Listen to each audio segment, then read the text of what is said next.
به نام خدا سلام عرض میکنم خانم ها و In the name of God, hello everyone, ladies and gentlemen. Here we are again, ready to dive into the winding alleys of Malavi's feelings with a deeper understanding of the concepts in Rumi's Masnavi. I hope this part will be just as inspiring for you. Before I get into the topic, there's one important note I want to share.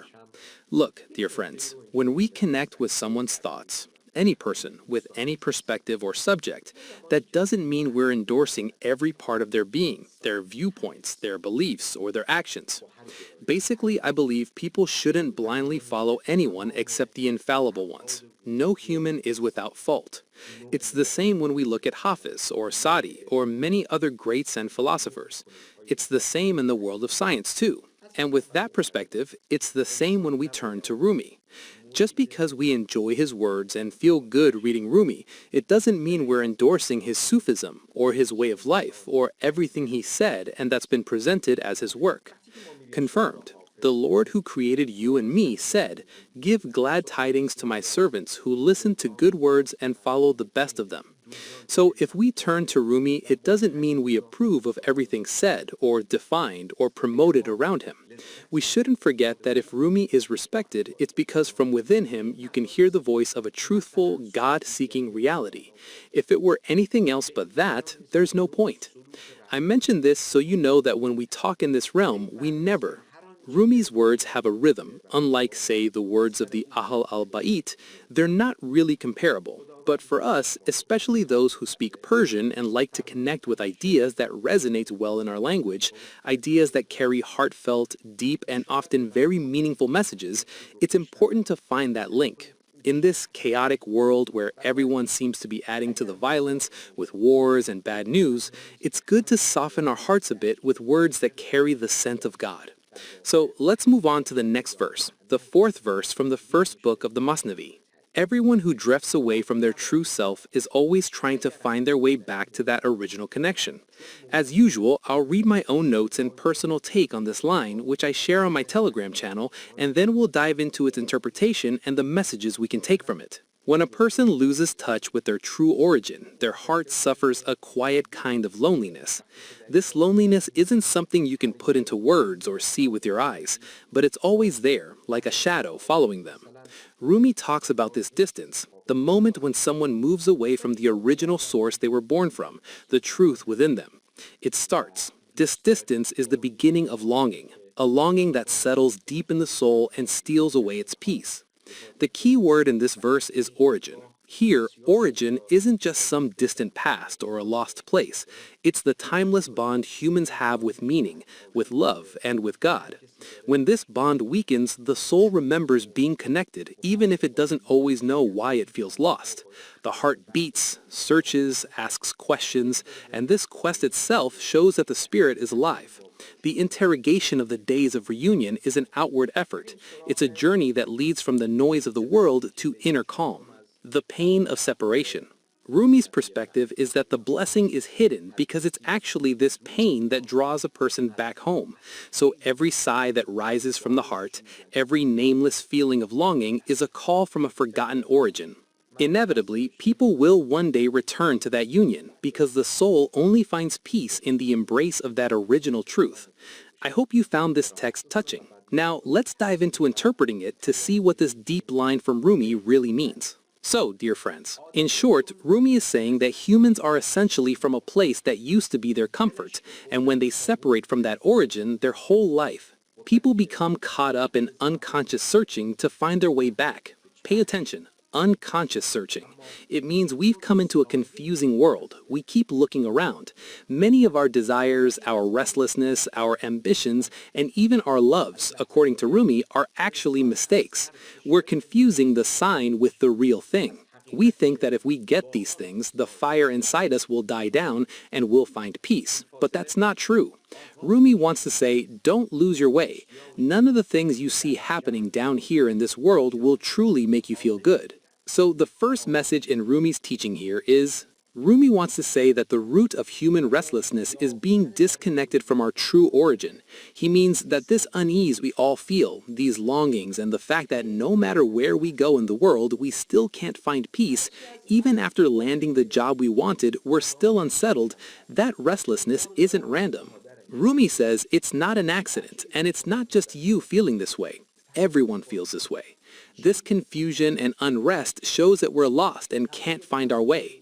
Someone who has everything but isn't at peace, that's what Rumi is really trying to say. He's lost touch with his true self, not with the opportunities around him. What Rumi is saying, my dear friends, is that humans are always searching, even when they don't know what they want. This searching, exploring, researching, that constant need to understand is part of human nature. Rumi wants to say that this is innate. Sometimes the direction is wrong, but that urge and desire to search is built into us.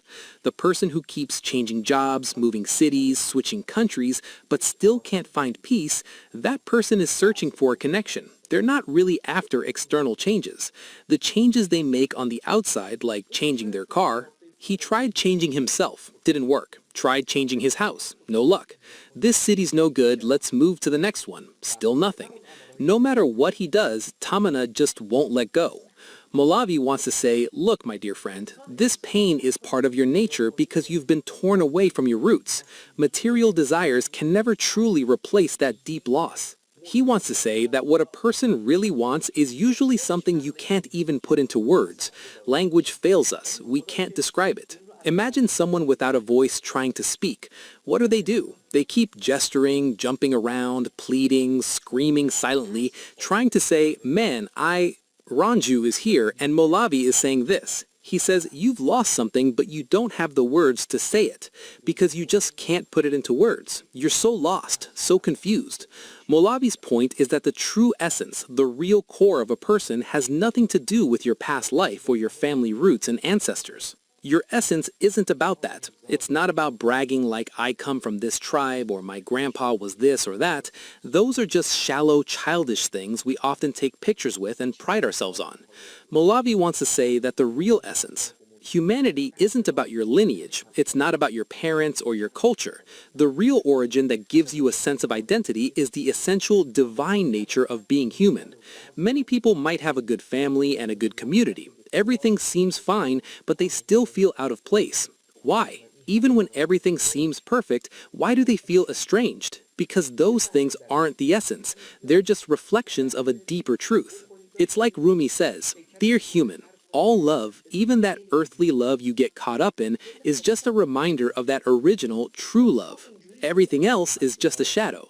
The kind of earthly love you're experiencing here is just a taste. It makes you feel good and healed, like it fills a void inside you. But the echo of that love is way deeper. When someone finds peace in earthly love, they're actually getting a little glimpse of true connection, but they haven't fully experienced it. They're tasting it, but not the real deal. The sweetness doesn't fully satisfy. That real thing is just a concept for now, kind of like a distant shadow or symbol. Modern people today probably fit that idea perfectly. Friends, today's humans have made progress. We have technology and comfort now, but at the same time, the gap between us and our true essence hasn't really closed. Every day, we're more and more forced to just live through the surface, stuck in this modern life and all its demands. Unfortunately, we're drifting further and further from our true selves. The more we lose touch with our roots, the less peace we find, because it's like they're tearing us away from our source, from our mother. When you separate a child from her mother, their cries only get louder. All they want is to be with their mom. We're constantly being molded by this modern world, pushed away from who we really are. And then people wonder why antidepressant use is so high worldwide. You know, even right now as I'm talking to you, according to the stats, the WHO says the highest rates of drug use are for antidepressants and tranquilizers. Actually, if you check out the stats in developed countries, don't just take my word for it, look it up yourself, you'll see why there are so many suicides in these super modern developed places. Look at Japan's suicide rates, for example. According to the same WHO data, it's the same story everywhere. People are people, no matter if they're Japanese, Jewish, Christian, Armenian, Zoroastrian, religious, atheist, believers, or non-believers. Many don't even really understand what God means, but still, God is there. This guy hasn't let go of his faith even though he's human and drifted far from his roots, ending up lost in a barren, modern world. He's all fancy and polished but ends up feeling empty and takes his own life. Despite the unbelievable conveniences we have, people caught up in the modern world still feel hollow. They feel depressed. They feel like life has no meaning. Think about how many people around us, our friends, family, co-workers, are living meaningless lives. Just ask them, what's the meaning of your life? With all your looks, weight, degrees, engineering titles, and everything else, what's it all mean? I don't know, man. What's the point of being so big and tough? What does that even mean for your life? Like you just want to make money, eat, sleep, get bigger, and then just die? That's your whole story? And that's how you ended up being the best of creation? If you can't answer that, it means your life has no real meaning. And when your life has no meaning, you feel small and lost. Rumi's point is that this suffering you're going through is trying to send you a message, but you're not listening. This pain isn't your enemy. It's not about being lost or confused. This message wants to wake you up.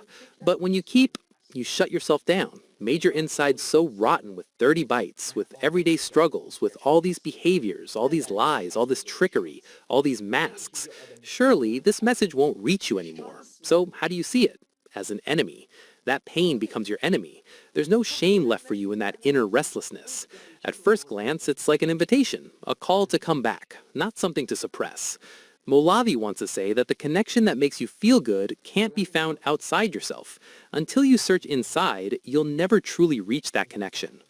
If someone ties their peace of mind to changing others, following a certain group, or seeking approval from a specific person, they'll never truly find peace. They'll always feel incomplete. So what's the way out? What should they do? How can they feel good inside? That's the main golden question. It's what people have lost sight of. Rumi says self-knowledge is the path to coming back to your roots, to your true source. But this return to your essence doesn't happen unless you really know yourself. Anyone who runs away from their inner self is actually running away from that connection. And people today are screaming from within that they're lost. Why are they lost? Because he's at odds with himself, not friends with himself, no peace inside. His inner struggles are tearing him apart. Rumi sees this person as responsible for their own freedom.